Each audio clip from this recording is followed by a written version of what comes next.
Is appropriation zero-sum?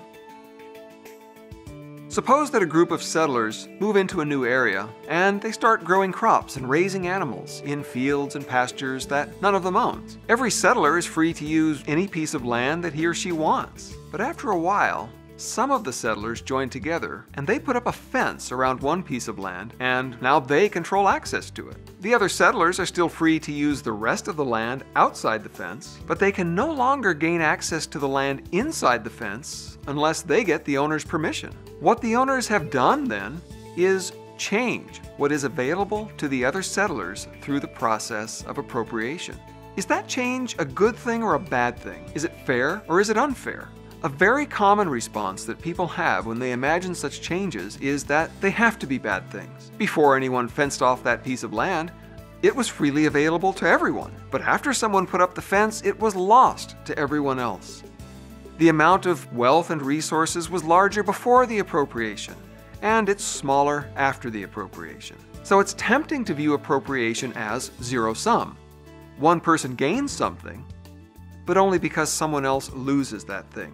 Now, if appropriation were zero-sum, that would be a bad thing.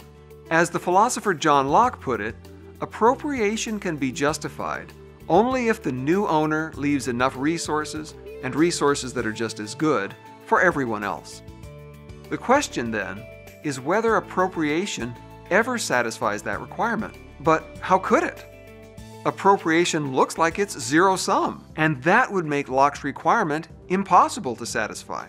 The problem with the zero-sum view, though, is that it only considers what is seen. When we imagine some of the settlers declaring themselves the new owners of a piece of land that everyone once had access to, what is easy for us to see is that the total amount of land everyone has free access to is now smaller. If we only consider the effects of the fence that are easy to see, then we will naturally assume that whenever someone takes a previously unowned resource, that person thereby subtracts from the available wealth. In other words, we will assume that appropriation is zero-sum. But what if we were also to consider the effects of appropriation that are not easy to see? One effect is what would have happened to the resource if no one had appropriated it, and it had remained available to everyone instead. We probably imagine that people would have gone on freely enjoying that resource forever, but resources with uncontrolled access often meet a very different fate. To say that no one controls access to a resource is to say that there is no one in a position to keep it from being depleted through overuse, because no one can take away access from anyone using the resource in an unsustainable way.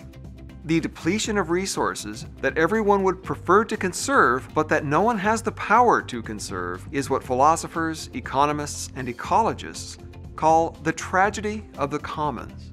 And preventing such tragedies is one of the chief reasons for the appropriation of private property. So leaving things unappropriated could be what actually subtracts from the available wealth over time. The other effect of appropriation that we don't see is the fact that appropriating a resource tends to be a prelude to production. When people appropriate resources, they are able to act on incentives to create more resources. That's obviously favorable for the appropriators, but it's important to see that it is favorable for their neighbors as well. As more resources come to exist in the community, new opportunities for trade arise. This increases the division of labor and specialization, the very things that make it possible for people to create wealth.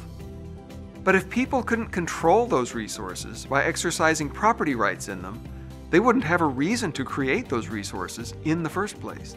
Appropriation is not zero-sum.